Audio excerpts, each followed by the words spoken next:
Your cybersecurity solution is here. Introducing Pentester's Advanced Cybersecurity Suite.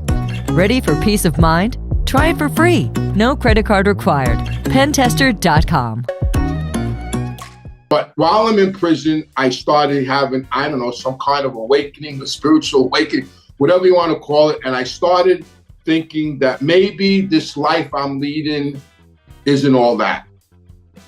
We were still good guys because we gave them turkeys. It wasn't because they were losing all their money in our number holes. That had nothing to do with them not paying their electric bill, because after all, we bought their kid a bike at Christmas time. Is Joe and Molina a good guy? In his world, he's a good guy. He never cooperated. Is he a good guy?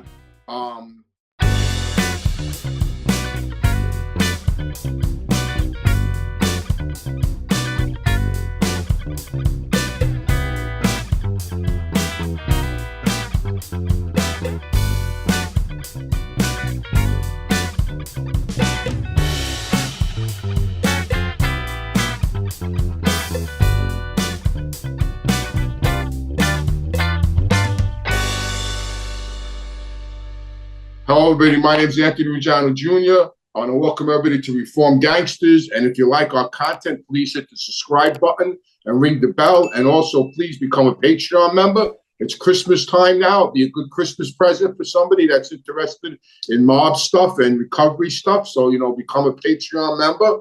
Also, we have some merchandise on sale. We have T-shirts, mugs and other stuff, a Fat Andy T-shirt, make a good Christmas gift or a stocking stuffer. So order your stuff. So tonight, I've been, I don't watch everything on YouTube, but I follow some stuff. Really, I don't really listen to anything, but I read the comments on other channels. Because some guys, I just can't hear their. I just don't want to hear their voices. I can't even look at their faces. Never mind hear their voices, because they're so full of shit. But anyway, but I do read the comments. I read their comments, what people have to say, and there's this perception out there that about good guys and the bad guys. That cooperators are the bad guys and the mob guys are the good guys. And and I was in the mob. I grew up in the mob, and I had that mob mentality. And and there's this thing out there that I keep reading about and hearing about, that how could like me and guys and other guys that have YouTube, have podcasts that cooperated. I don't want to start mentioning everybody's names. We all know who we're talking about. I mean, without making a list of names, how we could consider ourselves good guys, or how we could say we help kids when we put kids' fathers in prison, and how we're lying rats and all that other stuff. And what I want to talk about tonight is I was that person. I was that person that hated cooperators.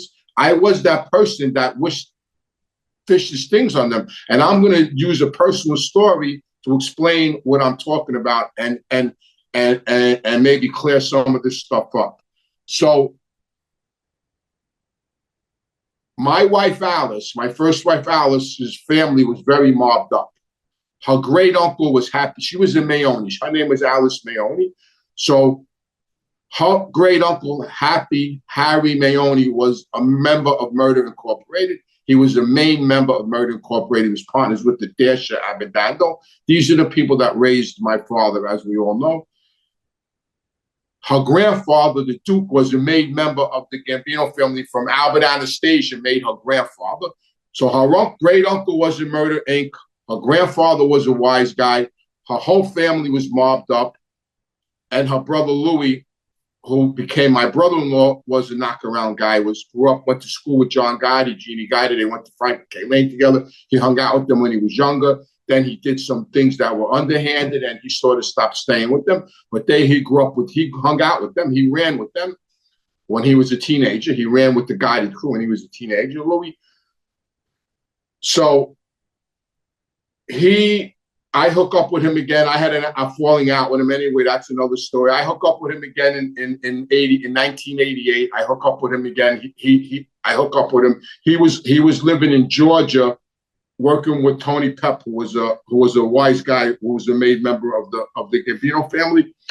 Now I don't know at the time he's cooperating. He was already cooperating. So what happened was he got pinched in Tampa or somewhere with a couple of keys of coke. We didn't know about it, and he made a deal to cooperate they sicked him on Tony Pep, which was in Atlanta, Georgia. Tony Pep was in Atlanta, Georgia. As a matter of fact, Mikey Scar's got a case out of Atlanta, Georgia, and John Gotti Jr. and all of them got indicted in Atlanta, Georgia. So the Gambino family had some things going on in Atlanta, Georgia, and Tony Pep was in the middle of it.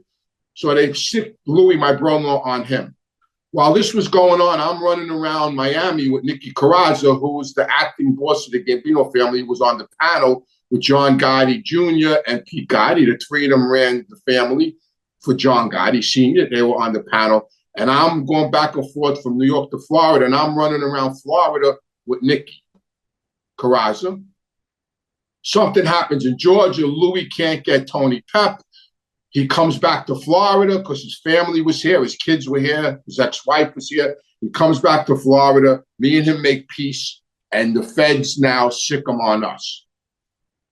They tell him, we want Nicky and we want your brother-in-law. And they sick him on us. Now he has to do it. Otherwise he's going to go away forever for whatever they had him on, the coke and all that. And he puts on a wire. Needless to say, for a whole year, every time he met us, he had a wire on. He taped every conversation I had with him for a year. He went as far as to wear the wire to my son's confirmation party. I mean, and then he disappeared. I get sent for by Nicky to meet him in the diner in Brooklyn. I go to the diner. I get to the diner. The diner is surrounded by FBI agents. I mean, the whole diner was surrounded. I already had a case pending with New York State at the time. I already had a case pending with New York State that I was going to go away and do state time. I had a bookmaking case pending. So anyway, I go to the diner. He tells me they got word that Louis had a wire. Louis cooperated. I tell him, you're nuts. Louis ain't going to do that. He would never put me in jail. He's my wife's brother. He's my son's the sponsor at his confirmation. And I'm adamant, and he would never do that. And I'm convinced he would never do that. I go off to state prison. While I'm in state prison, I get indicted in Florida on a RICO case with Nicky, lo and behold, because of Louis, Alice's brother. Now the hate comes in, the hate, and the reason. Now I'm so angry and I'm so vengeful and hateful. Like I hated him. I hated him with a passion, just like street guys feel today. That's why when Joe Molina says the thing, and this isn't meant for him, this is meant for all of them. When he says how he feels about rats, I want to piss on them. I felt the same way as him. If I was in the street, I would feel the same way. I would talk the same way. I would do the same things, but I'm not in the street no more. And but the point I'm trying to make, so I had this hate. I would call up Alice and I would say, your brother's got to get cancer in his balls. I can't believe he did this. And I hate, and I couldn't sleep at night. And the hate consumed me because I blamed him. It was all his fault that I was in prison. It was all his fault. It was all his fault. It was all the FBI's fault. I hated the FBI. I hated the correction officers that used to do the count. When I had to stand up for the 4 o'clock count, I hated them because I had to stand up like a sheep and be counted. So I hated the COs. I hated the FBI. I hated Louis. I hated everybody. And I blamed them for everything. So now I get 10 years and I hate him. But while I'm in prison, I started having, I don't know, some kind of awakening, a spiritual awakening, whatever you want to call it. And I started thinking that maybe this life I'm leading isn't all that. You know what I mean? Maybe I need to take a different avenue. Now, at the time, I was in recovery, so I was involved in a 12-step program at the time. And I had a cellmate in Miami, and he knew how I felt. He knew how I felt about, you know, my brother and everything, that I had this resentment and this hate.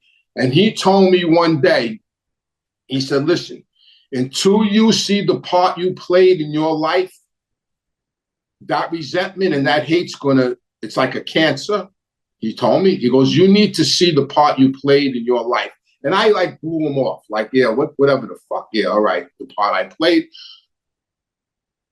So then time went on, and I started feeling different, thinking different, and I started doing some work on myself in prison. And for those of you that are in recovery out there, I did a 4th step in prison, and that's I took a personal inventory of myself. And in that inventory, you have to write about relationships and about your life. And I did that. I did that in a cell, actually, in Attica. When I went back, after I got the 10 years, I had to go back to the state. I'm in Attica, and I wrote out this 4th step. And I saw it, and I read it, and a light went off in my head, and I realized that, yeah, Louis wore a wire for a year, but I didn't have to talk to him about the things I talked to him about. You know, I didn't have to throw up on his wire. You know what I mean? Yeah, Louis and the FBI arrested me because I was a criminal. You know what I mean? Like I was a violent criminal, you know? So, you know, and I started seeing the part I played. So did Louis play a part in me being in prison? Yeah, he did. But I was the criminal. I put me in prison. Louis was just an instrument. I put me in my lifestyle put me in prison. I was a criminal and I was put in prison. He was a tool that the government used to put me in prison. So when I started seeing the part I played in my life, the hate and the resentment started to leave me because I realized the part I played. And I sort of forgave him. I mean, that doesn't mean I want to sit down and break bread with him. Don't get me wrong. I mean, you know, I have no use for him, but I don't hate him anymore because I know what the part I played. You know, I didn't hate the COs anymore for taking the count because I put me in jail. You know, I didn't hate the FBI for doing their job. Their job was to arrest people like me. I get, you know, and it goes on from there. It's like I testified at trials of people that murdered people. I testified at Bobby Glass's trial. They murdered 2 innocent people on Jamaica Avenue, the Shamrock Bar. They gunned down the owner and a bystander in a bar over a spilled drink. And I testified at his trial. Now, did I put Bobby Glasses in prison, or was it because he cold-bloodedly murdered 2 innocent people in a bar? Yeah, I contributed to it, but I didn't put him in prison. I didn't make him die in prison. Nobody told him to go kill 2 people in the Shamrock Bar. So the point I'm trying to make is that I do help people. I legitimately help people. And I worked on myself to change. And the only way I could have got out of that life was to cooperate. And believe me, it haunts me sometimes that I cooperated. You know, my father's behind me. I know he's mad at me. I know he's disappointed in me. He's dead, but I know in my heart he's mad at me and he's disappointed in me. I know that. And I have to live with that. You know what I mean? But I changed. I worked. I saw therapists. I wrote. I worked on myself. And there's going to be people out there that are going to say, knock what I'm saying, and that's fine. Because some people have no content, so they have to talk bad about people to have a show. So I'm sure they'll turn this around so they could have some content, which is fine. I want everybody to earn a living. You know what I mean? Go for it. You know, that's fine. But so until I played the part I played, I couldn't let go of the anger, and I did. And I finally let go of it. So yeah, so when people say cooperators aren't good guys, they made kids cry, they wrecked families. I wrecked families because I cooperated. No. Louis didn't wreck my family. I wrecked my family. Louis did not wreck I wrecked my family by being a criminal, by being in the mob. I wrecked my family, not Louis, not the people that cooperate. When I got indicted for the murder in 2005, when I got indicted for murder, people cooperated. That's how I got indicted. People went in front of the grand jury and gave me up, and I got indicted for a murder. They didn't commit the murder, I did. So now should I blame them for me getting arrested, or should I blame myself for doing a horrendous thing, committing a horrendous act? I mean, so come on. You know, like, let's stop conning the public. Let's stop making idiots out of the public. You know, listen, we cooperated. Yeah, we put people in jail, but, you know, they played a part in that too. You know what I mean? They're not innocent. You know, I don't know of anybody that was 100% innocent that went to prison outside of Sonny Francis, who I know got set up. Because my father and Tony Lee told me a million times that Sonny Francis got 50 years for nothing. He didn't rob no armored truck or no bank robberies. I mean, that was bullshit. You know what I mean? But outside of him, come on, none of us are innocent. And even now, street guys, even they want to be good guys because they give out turkeys and bicycles. Listen, when I was in the street, we had a major number ring in Jamaica, Queens. We had number spots all over the neighborhood. We had vending machines in the spots, slot machines, joker poker machines, all kinds of gambling machines in the number holes, in the number spots.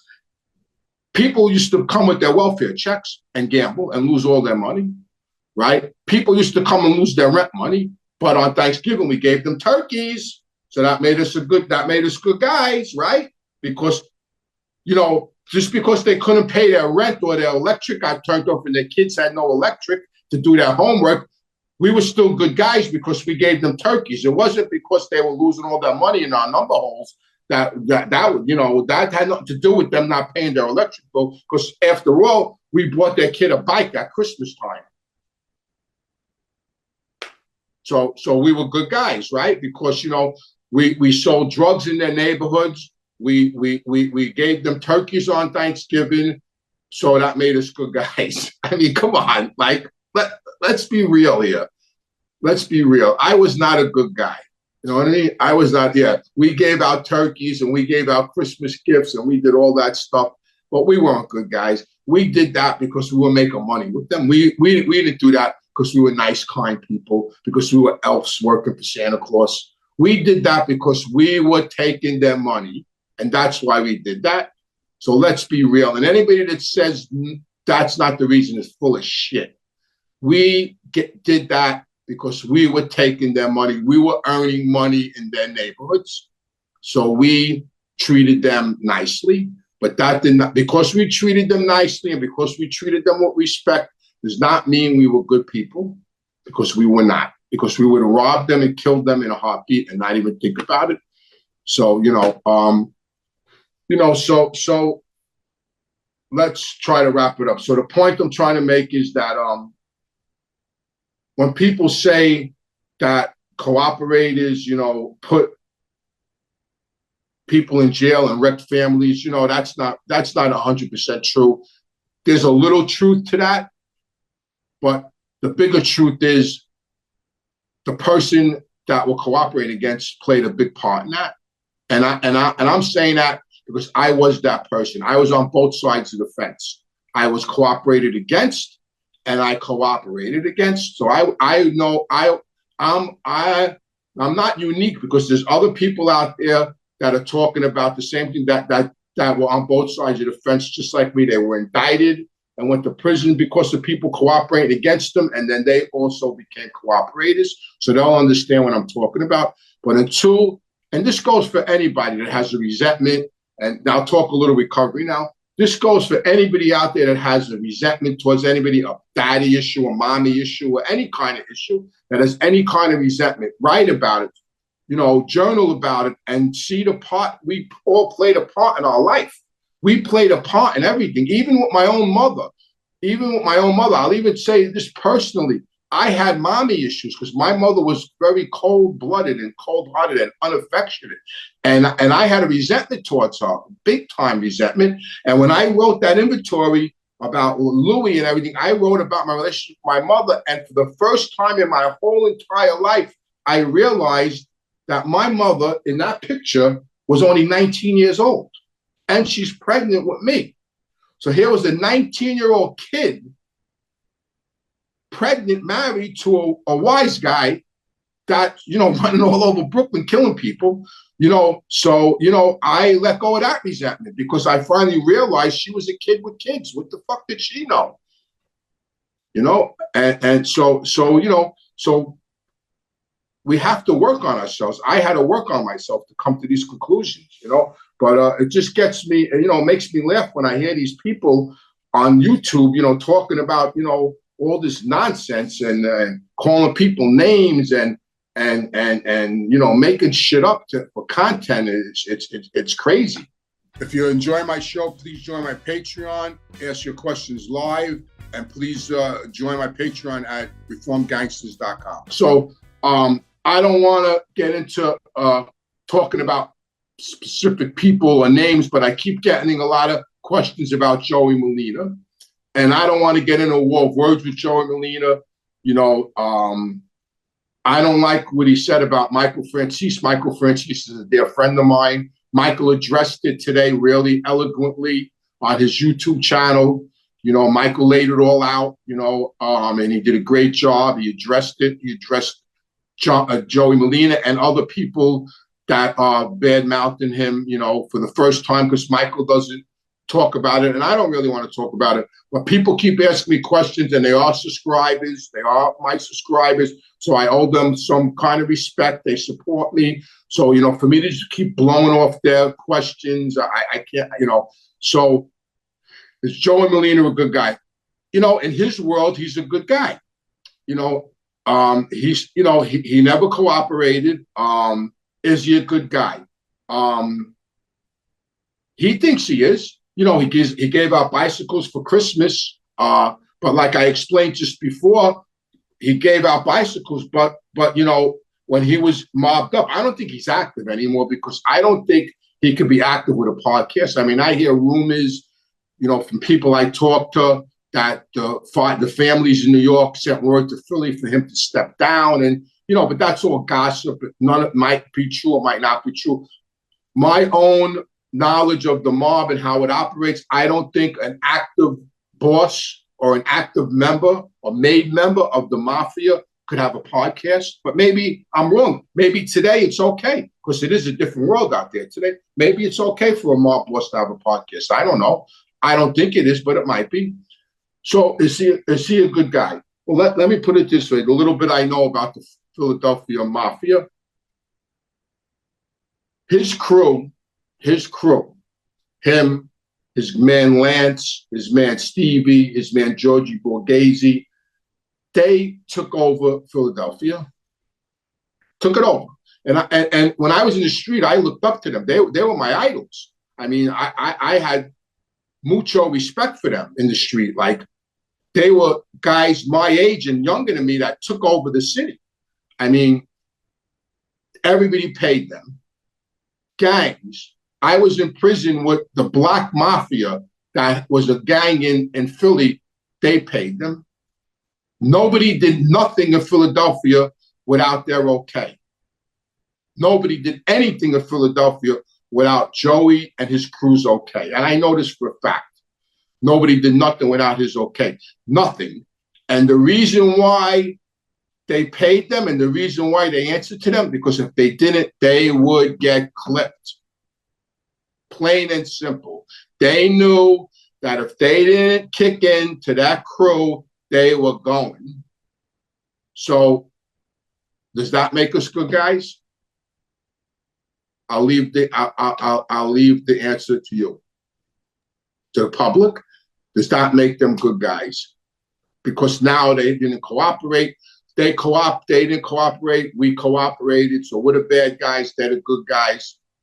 I'll let the public decide. Listen, I got along great with him. We broke bread. I went out to Philadelphia one night. They treated us great. I had a great time. I liked them.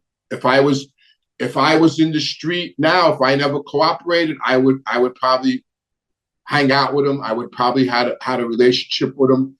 My old man loved him. loved him. And the reason why I loved him was because of, you know, my father loved people that were capable of clipping people. You know, my father loved him. My father used to rave about him. The only thing my father used to tell him is to stop gambling. And he talks about that himself. He's a degenerate gambler. And I was a degenerate gambler when I was out there too. You know, unfortunately now I don't have the money to gamble. But, you know, listen, he talks the way he talks because he's still in the street, and I would talk the way he talks if I was in the street, but I'm not in the street no more. I gave that up. And he's going to, you know, that's the mom mentality. He's going to keep on saying what he's saying, and we're going to keep on saying what I'm saying. But it's up to you people out there that watch these shows, that tune into these podcasts to make a decision. You know, they were dangerous. They were a dangerous crew in Philadelphia. They took over the city. They ran the city. He was a boss of a crime family. You don't become the boss of a crime family by being an altar boy. You know, that's the bottom line, you know. So, you know, and I just wish it would all stop. I wish all this bickering would stop. I wish we could all be friends. I mean, I know Joey Molina, forget about, he's in a different category. You know, he's not our friend. He's never going to be our friend. And, you know, and that I'm talking about all of the rest of us. I just wish we could all, you know, put our differences aside and stick together. But, you know, it is what it is. And it's going to continue that way. So the first recovery sit down went really good. The next one's going to be December 27th, 7 o'clock Eastern Standard Time. I'm looking forward to it, so please tune in. Also, there's a lot of new stories on my Patreon channel that I'm not going to put on my free YouTube channel because it's about my life story, which we're hoping to turn into a series. So if you want to hear the new stories about my life, about my escapades and Fat Andy's escapades, please become a Patreon member and watch the shows on Patreon. I want to thank the Zapata podcast for the shirts and the microphone, and please check out their podcast, Zapata Brand Podcast. Question from one of the Patreon members, Ryan. I always wondering who the person was getting arraigned with John Sr., Tony Lee. No one has told the story until you so far. He really did care for you and facilitate your rehabilitation. Tony Lee saved my life.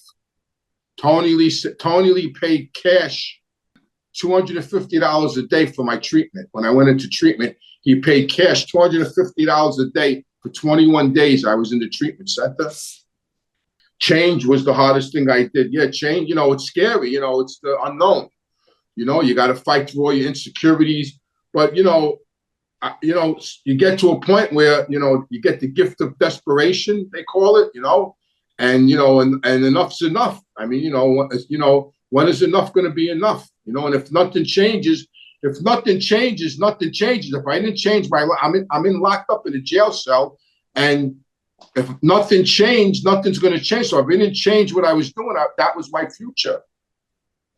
You know, listen, if I didn't cooperate, even if I beat the case I cooperated on, eventually I would have went to jail. Like, even to use Joe Molina as a example, I liked him. We got along great. I probably would have hung out with him when he came to New York. I would have, and you know, he got caught up on bullshit cases, and that's what happened to me. I would have got caught up on bullshit cases. Nicky Coraza, who I would have been hanging out with, he would have been my captain if I would have got straightened out. He got caught up on bullshit cases. So I would have got caught up on those cases. And because of my criminal history, I would have got another 10 years and another 10 years and another 10 years. So if nothing changes, nothing changes. So if I didn't change my behavior, that was my future. So going with the Bronx Tale, is the working man the good guy? Definitely. Without a doubt. Listen, when I got that job driving a truck, I loved it. I used to drive into Manhattan every morning. I said, what a jerk off I was that I didn't do this 30 years ago. I could have been a Teamster. I could have been retired. I loved it. I mean, you know, listen, like 9/11, when I was in federal prison when 9/11 happened. You know, I'm standing under the TV, looking up at the TV when the towers fell, right? I was devastated, but there was wise guys there that were thrilled. Literally, when the towers fell, and later on in the day, and they said there was 246 cops missing, one of the wise guys that was standing there said more fucking cops should have ran in the building. And I looked at him, I goes, there's something wrong with you. They ran in there to save people. You know, like, I just got so turned off. Like I felt dirty. Like and I knew that.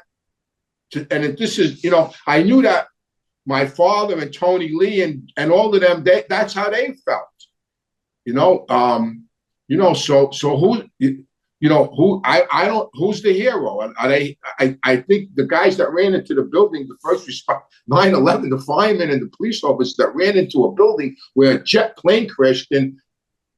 I think they're the good guys, I would say, right? Not the guy saying more cops should have ran in there and got killed. I don't think he's a good guy. Taylor Swift, yay and nay?